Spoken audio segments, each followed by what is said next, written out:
Let me ask you a powerful question right now, and I want you to really sit with it. If nothing changes in your life over the next 5 years, would you be okay with that? Same habits, same excuses, same level of effort, same results. Because here's the truth: most people don't want to hear your life doesn't change because you hope it will. It doesn't change because you wish harder or wait for motivation to show up. Your life changes the moment you decide that the way you've been living is no longer acceptable. Most people don't lack potential. They lack standards. They tolerate low energy. They tolerate distraction. They tolerate excuses. They tolerate waiting. And tolerance is dangerous because whatever you tolerate, you teach yourself is normal. See, success isn't about doing extraordinary things once in a while. It's about what you demand of yourself consistently. It's about the standards you hold when no one is watching, the standards you keep on tired days, the standards you keep when it would be easier to quit, delay, or settle. Your habits rise or fall to the level of your standards. Your confidence rises or falls to the level of your standards. Your future rises or falls to the level of your standards. And today isn't about pressure. It's about clarity. It's about deciding that you're done negotiating with the version of you that plays small.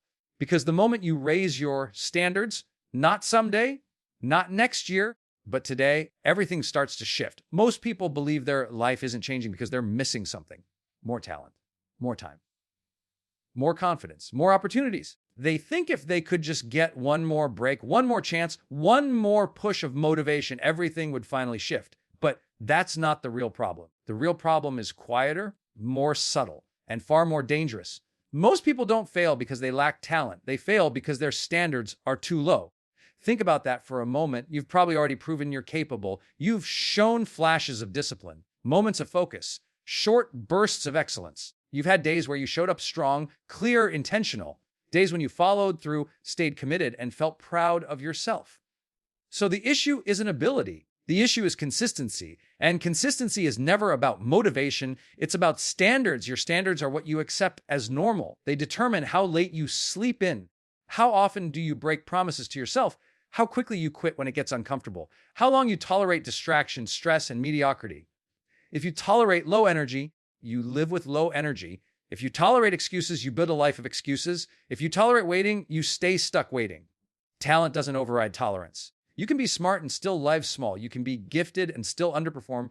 You can have potential and still waste years. Because potential only shows up when standards demand it. Look at your daily life. Not your dreams, not your intentions, your actual behaviors, how you start your mornings, how you manage your time, how you respond when things don't go your way. Those behaviors aren't random. They are perfectly aligned with the standards you've set, consciously or unconsciously. Most people don't wake up and decide to live below their potential. They just never decide to live above their comfort. So they allow poor habits to repeat. They allow distractions to dominate their focus. They allow tiredness to become an excuse. They allow fear to vote on their decisions. And slowly, quietly, without drama, their standards drift downward. Not because they want less, but because they stop demanding more. Here's the hard truth: your life is not a reflection of what you want. It's a reflection of what you tolerate. You tolerate unfinished goals. You tolerate, I'll do it tomorrow. You tolerate average effort. You tolerate inconsistency. And every time you tolerate it, you reinforce it. Standards are not about intensity. They're about identity. When you raise your standards, you're not saying, I'll try harder. You're saying, this is who I am now. I am someone who shows up. I am someone who finishes. I am someone who prepares. I am someone who follows through. High performers don't have more willpower. They have fewer negotiations. They don't wake up debating whether to do the work. They already decided who they are. The decision was made long before the moment arrived. That's what standards do. They remove the need for constant motivation. Most people exhaust themselves trying to feel ready. High performers act from standards, not feelings. They don't ask, do I feel like it today? They ask, what does the person I've decided to be do next? That's the difference. Low standards say, I'll do it if it's easy. High standards say, I do it because it matters. Low standards say, I'll wait until I'm confident. High standards say, confidence after action. Low standards say, this is just how I am. The high standards say, this is who I'm becoming. And here's what most people misunderstand. Raising your standards isn't about being harsh with yourself. It's about being honest. Honest about the gap between where you are and where you want to be. Honest about the habits that are holding you back. Honest about the excuses you've normalized. because you cannot change what you continue to justify. At some point, you have to stop romanticizing your potential and start respecting your future.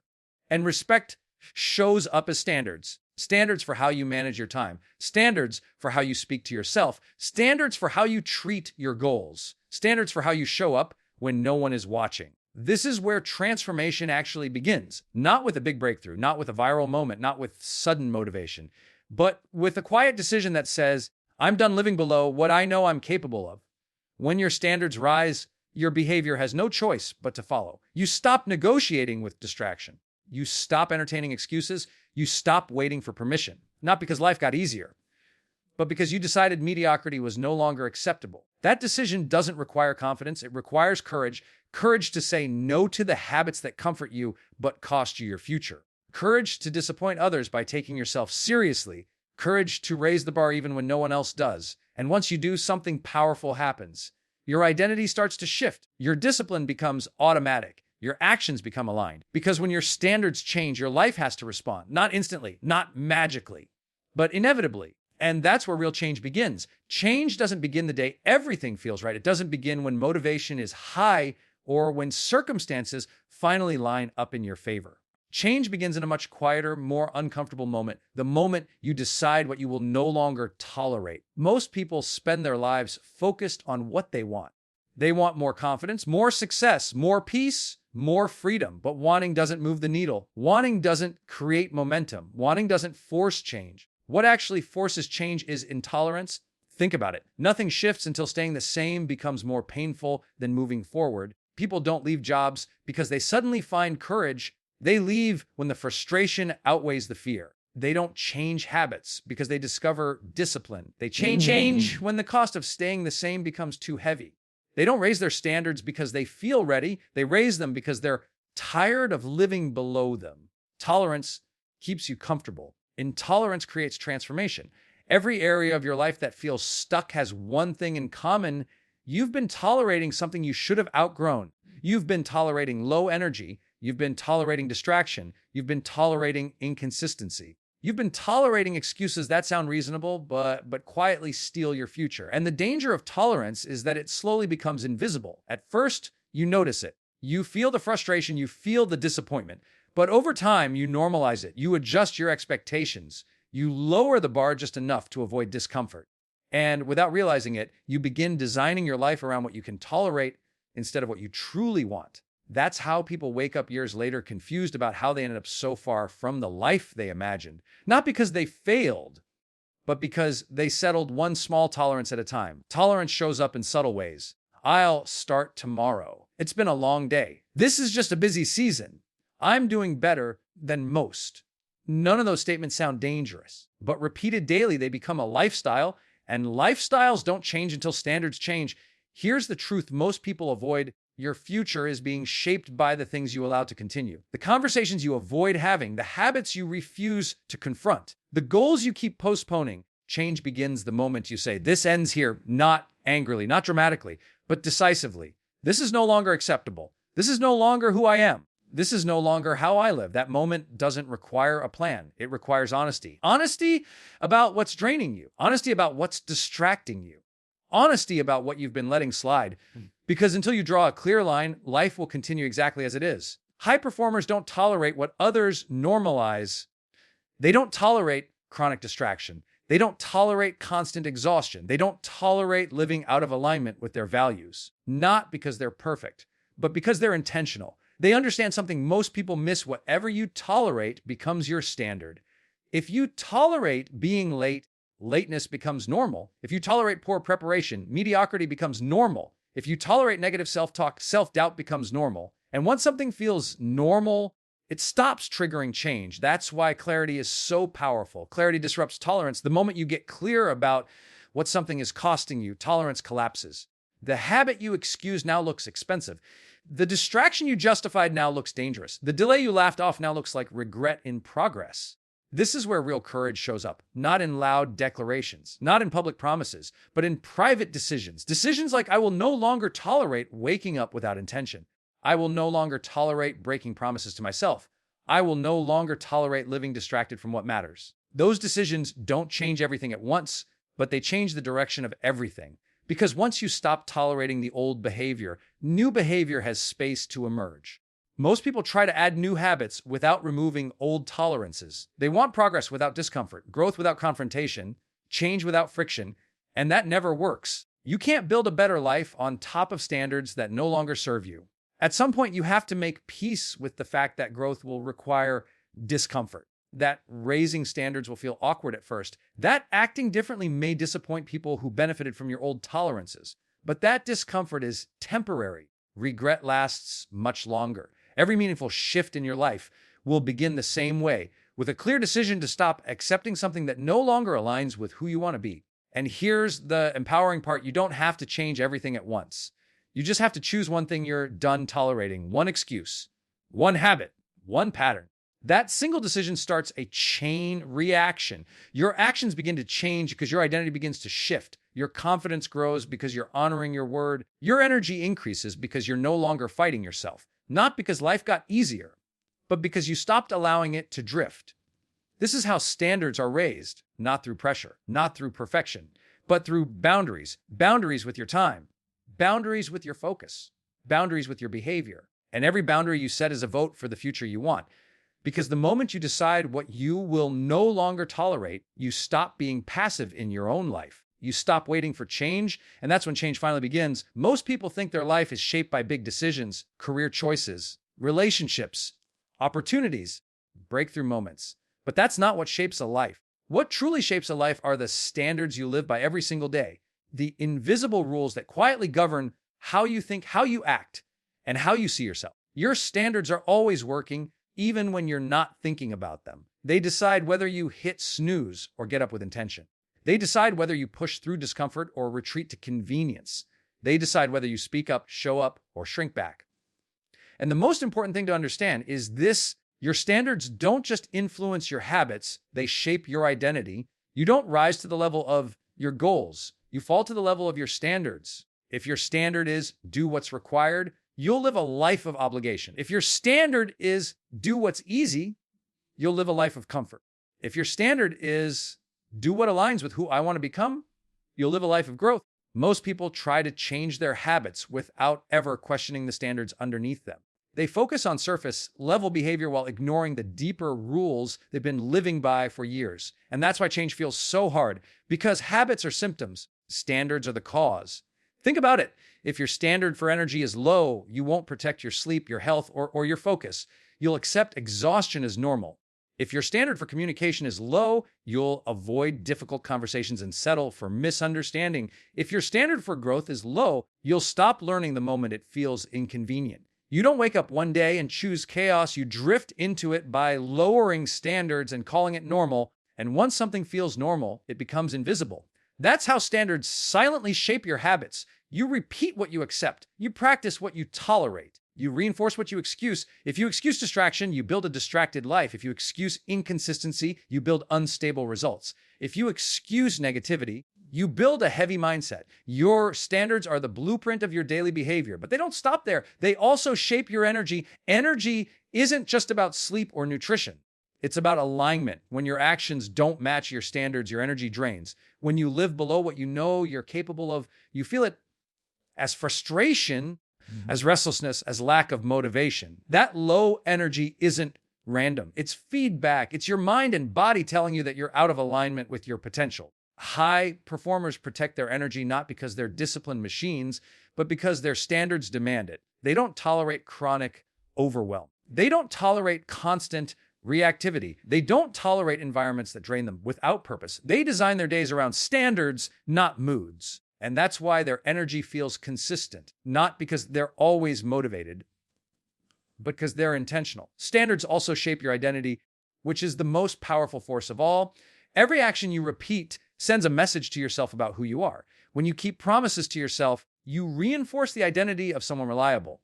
When you follow through under pressure, you reinforce the identity of someone capable. When you raise your standards, you reinforce the identity of someone who respects their future. But when your standards are low, your identity takes a hit. You start seeing yourself as someone who quits, someone who delays, someone who doesn't finish what they start. And once that identity sets in, behavior follows. This is why change feels so personal. because it's not just about doing different things. It's about becoming a different version of yourself, and that can feel uncomfortable. Raising standards means confronting the gap between who you are and who you want to be. It means acknowledging that some of your habits are no longer aligned with the identity you're trying to build, and most people avoid that discomfort by staying busy, distracted. But growth doesn't happen in avoidance. It happens in awareness. The moment you become aware of your standards, you regain control. You start asking better questions. What do I accept as normal in my mornings? What do I tolerate in my relationships? What standards am I living by when no one is watching? Those questions create clarity, and clarity creates choice. You begin to realize that standards are not fixed. They're chosen at some point, consciously or unconsciously. You decided what was acceptable. And at any point, you can decide again. You can decide that being tired all the time is no longer normal. You can decide that distraction is no longer acceptable. You can decide that half effort is no longer who you are. That decision won't change everything overnight, but it will change how you show up tomorrow. And tomorrow compounds. This is how habits are rebuilt from the inside out. You don't force new habits. You set new standards. Instead of saying, I'll try to be more disciplined, you say, I don't miss commitments to myself. Instead of saying, I'll work harder, you say, I bring full presence to what matters. Instead of saying, I'll be more confident, you say, I act in alignment with my values. Those are standards, and standards shape behavior effortlessly over time. The same is true for energy. When your standards rise, your energy follows because your actions are no longer fighting your values. You're no longer leaking energy through guilt, regret, or misalignment. You're moving forward with clarity, and clarity is energizing. This is why people feel lighter when they finally commit to a higher standard, not because life suddenly gets easier, but because internal resistance disappears. They're no longer debating whether to show up. They're no longer negotiating with excuses. They're no longer questioning their direction. They decided who they are, and their actions follow. And as your habits change and your energy stabilizes, your identity solidifies, you start seeing yourself differently. Not because someone told you to believe in yourself, but because your actions gave you evidence. Evidence builds confidence. Evidence builds trust. Evidence builds momentum. And all of it begins with standards, quiet decisions, daily choices, invisible rules. Standards silently shape everything. And once you become aware of that, you're no longer at the mercy of your habits, your energy, or your identity. You're designing them. Most people are waiting for motivation to save them. They're waiting to feel inspired, energized, confident, or ready before they take action. They tell themselves that once motivation shows up, everything will change. But motivation is unreliable. It comes and goes. It fades when things get hard. It disappears when discomfort shows up. And if your life depends on motivation, your progress will always be fragile. Real change doesn't require motivation. It requires courage. Courage is what shows up when motivation doesn't. Courage is what moves you forward when you don't feel like it, when you're unsure, when the outcome isn't guaranteed. Courage is the willingness to act without certainty. And that's exactly what raising your standards demands. Raising standards means choosing discomfort over convenience. It means doing what's right instead of what's easy. And that decision is rarely fueled by motivation. It's fueled by courage. Motivation asks, how do I feel right now? Courage asks, who do I choose to be right now? Most people don't struggle because they lack desire. They struggle because they avoid discomfort. They avoid the awkwardness of starting, the vulnerability of trying, the resistance that comes with change. And so they wait to feel confident. They wait to feel prepared. They wait to feel motivated. But waiting is not neutral. Waiting is a choice, and that choice keeps standards exactly where they are. Courage interrupts waiting. It doesn't announce itself loudly. It doesn't feel heroic. Often, courage feels quiet and uncomfortable. It feels like acting even though your mind is full of doubt. It feels like raising your standards before you feel worthy of them. That's the part most people get wrong. They think they need to feel better about themselves before they demand more from themselves. But it works the other way around. You demand more first. The confidence comes later. Raising your standards means saying, even though this feels uncomfortable, I'm doing it anyway. Even though I'm tired, I'm showing up. Even though I'm unsure, I'm taking the step. Even though it would be easier to delay, I'm choosing now. That's courage in action. And courage is not loud. It's consistent. It's choosing to wake up with intention when your body wants comfort. It's choosing focus when distraction is easier. It's choosing honesty when excuses feel safer. Motivation might get you started once. Courage keeps you going every day after that. This is why high performers don't rely on hype. They rely on standards. Standards remove the need to feel motivated. Standards decide for you in advance. When your standard is clear, there's no debate. You don't ask if you feel like preparing, you prepare. You don't ask if you feel like following through, you follow through. You don't ask if you feel like being disciplined, you act with discipline. That clarity doesn't come from motivation. It comes from courage, the courage to decide in advance how you will show up. Most people underestimate how much courage it takes to live intentionally. They think courage is reserved for dramatic moments. But the real test of courage is daily. It's the courage to say no to habits that once comforted you. The courage to disappoint others by prioritizing yourself. The courage to let go of patterns that no longer fit who you're becoming. Raising standards will challenge your identity. It will expose gaps between who you've been and who you want to be. And that exposure can feel threatening. That's why many people lower their standards instead, not because they lack ambition, but because they want to avoid that internal tension. But growth lives inside that tension. Courage is staying present in that discomfort long enough to grow into it. You don't need to feel ready to raise your standards. You need to be willing to feel awkward, willing to feel stretched, willing to feel uncertain. Courage says, I don't have all the answers, but I'm taking the step anyway. And every time you act with courage, something shifts internally. You begin to trust yourself. You begin to see evidence of your strength. You begin to realize that discomfort didn't break you. It built you. That's how courage compounds. At first, it feels heavy. Then it feels manageable. Eventually, it feels normal. What once required courage becomes your new standard. That's how transformation actually happens. Not through motivation spikes, not through emotional highs, but through repeated acts of courage that slowly redefine who you are. And here's the most empowering truth: courage doesn't require confidence. Confidence is the result of courage, not the prerequisite. You don't wait until you believe in yourself. You act, and belief follows. Every time you raise your standard for your time, your energy, your focus, your behavior, you're casting a vote for the person you're becoming. And those votes add up. Courage builds identity. You start to see yourself as someone who doesn't quit, someone who doesn't settle, someone who acts even when it's uncomfortable.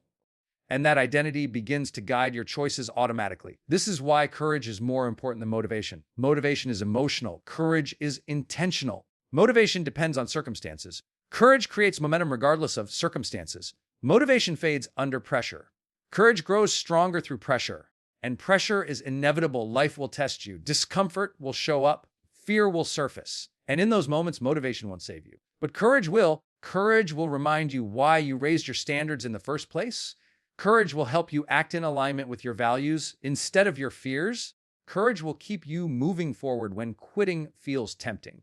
And over time, you'll notice something powerful. You're no longer waiting to feel motivated. You're no longer negotiating with excuses. You're no longer hoping things will change. You're acting from standards. And that's when effort becomes consistent. That's when discipline becomes natural.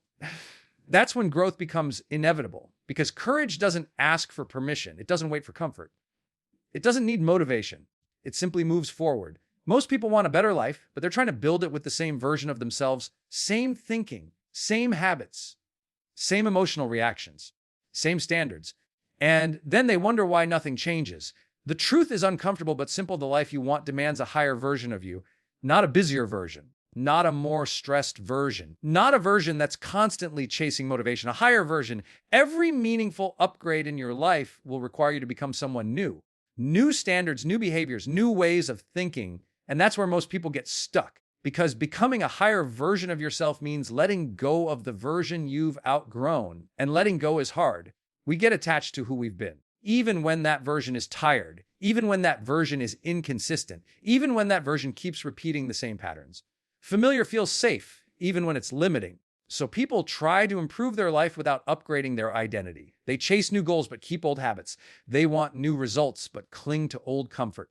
And the gap between who they are and what they want slowly fills with frustration. That frustration isn't a sign that something is wrong. It's a signal that growth is required. Every next level of your life will ask more of you, more focus, more discipline, more honesty, more responsibility. Not because life is punishing you, but because growth demands alignment. You can't expect higher outcomes while operating with lower standards. You can't step into a bigger future while holding on to small patterns. Something has to change, and that something is you. This is where many people misunderstand growth. They think becoming better means becoming perfect. But Becoming a higher version of yourself isn't about flawlessness. It's about intentionality. It's about choosing who you're becoming instead of defaulting to who you've been.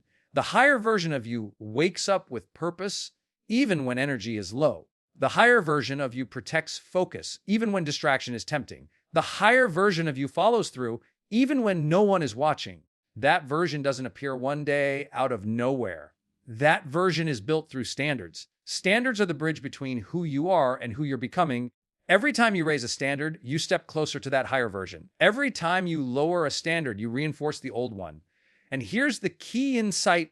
You don't rise to a higher identity by feeling ready. You rise by acting in alignment before it feels natural. Growth always feels awkward at first. The higher version of you feels uncomfortable because it's unfamiliar. It challenges your routines. It challenges your excuses. It challenges the stories you've told yourself about what you can and can't do. That discomfort isn't a sign you're doing something wrong. It's proof you're evolving. Most people retreat at this stage. They interpret discomfort as failure. Instead of expansion, they go back to what feels easy, familiar, and safe. And in doing so, they abandon the very version of themselves their future requires. But the people who grow, the people who change their lives, they stay present in the discomfort. They stay committed when it would be easier to quit. They stay aligned with who they're becoming, not who they've been. They understand that every higher level of life comes with a higher level of responsibility. Responsibility for how they use their time. Responsibility for how they manage their energy. Responsibility for how they respond to challenges. They stop blaming circumstances and start upgrading behavior. And this is where real empowerment begins. Because once you accept that the life you want requires a higher version of you, you stop waiting for external change. You stop hoping someone else will rescue you. You stop negotiating with excuses. You start asking better questions. What would the higher version of me do today? How would the higher version of me handle this moment? What standard would the higher version of me refuse to lower? Those questions shift your behavior in real time. You don't need to overhaul your entire life overnight. You just need to start acting like the person you want to become, one decision at a time. Identity is not built through intention. It's built through evidence. Every time you show up when it's uncomfortable, you gather evidence. Every time you follow through when it's inconvenient, you gather evidence. Every time you choose growth over comfort, you gather evidence. And that evidence changes how you see yourself. You stop seeing yourself as someone who's trying. You start seeing yourself as someone who acts. That shift is everything. Because once your identity changes, your behavior becomes easier. Discipline becomes less forced. Focus becomes more natural. Confidence grows quietly, without hype, not because life got easier, but because you got stronger. The higher version of you isn't waiting for permission. It's waiting for commitment. Commitment to standards that reflect where you're going, not where you've been. Commitment to habits that support your future, not sabotage it. Commitment to growth, even when it's uncomfortable. And here's the truth most people don't realize until later. The cost of becoming a higher version of yourself is far less than the cost of staying the same. Staying the same costs time. It costs regret. It costs unrealized potential. Becoming more costs effort. It costs discomfort. It costs change. One cost leads to expansion. The other leads to stagnation. You don't need to become someone else. You need to become more of who you're capable of being. And that begins the moment you decide that the version of you that got you here is no longer enough to take you where you want to go. That decision doesn't happen once. It happens daily. In the small choices, in the quiet moments, in the standards you keep when no one is watching. And with every choice, you either reinforce the old version of you or you step into the higher one your future is waiting for. If there's one thing you take away from this, let it be this. Nothing changes until you decide to change who you show up as. Not someday. Not when conditions are perfect. Not when motivation finally arrives. Change happens when you raise your standards and act from them, especially on the days it feels uncomfortable. You don't need more time. You don't need more confidence. You don't need permission. You need a decision to stop settling, a decision to stop waiting, a decision to become the version of you your future is already counting on. Because the moment you act at a higher standard, everything begins to shift, your habits, your energy, your identity. And momentum doesn't come from thinking about change. It comes from action. So don't overthink this. Don't analyze it to death. Take one step today that aligns with the higher version of you. Think less, act now. And I'll see you in the next one.